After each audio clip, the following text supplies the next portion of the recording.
Today we're continuing to follow along in the Symbols of Salvation, this Advent Daily Devotional book.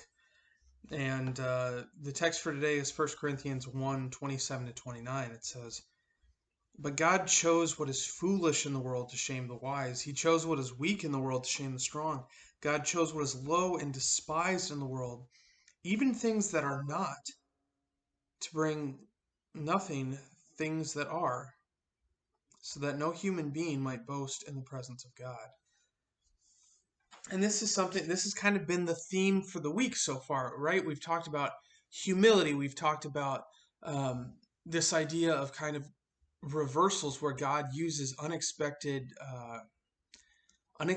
people, unexpected situations to bring about His will. And here we get one of the reasons for that He explains Himself in His Word, and that is so that people are not tempted to take credit for His work.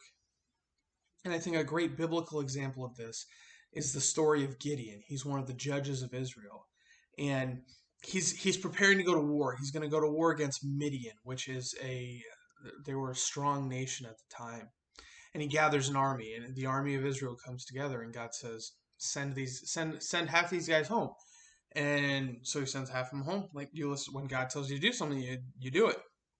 And he continued to kind of pare down the army until he was left with 300 people, 300 men, against the army of Midian, which was by kind of the tone of it almost seems like they were probably a bigger army even when all of Israel was assembled. But God pared them down to just 300 men. And the reason for that, because they then won a victory. God defeated the Midianites for them. And the reason he does that, and he explains to Gideon, this is kind of the reason he does that, is because then there's no temptation for it to say, oh, we were just great warriors, or we had great strategy, or our leaders were great. Because you only had 300 guys. Like, there's no earthly way you were going to win that fight. So the credit has to go to God. And he does this over and over again in his word. He uses some of the most unexpected sources, and a lot of times it is so that he might be glorified in the midst of it. To remove that temptation to say, well, this is just because we're so great, this is because we did something so well. No, it's God at work in these incredible ways. So this kind of communicates two things. This communicates to those who maybe you don't really identify with this characteristic of a marginalized person or a lowly person.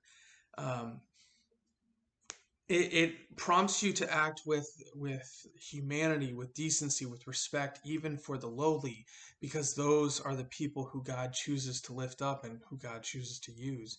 But if you're feeling downtrodden, if you're feeling like you are in that category, it gives you hope, because God can use you even if you don't feel like you are someone who God would choose to use. So I think it really speaks to both sides kind of that experience.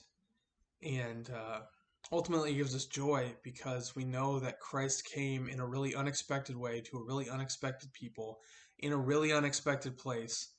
And we are all in this position of lowliness before God, and he decides to elevate us again to glorify his name. So that's our lesson for today. Brothers and sisters, go in peace.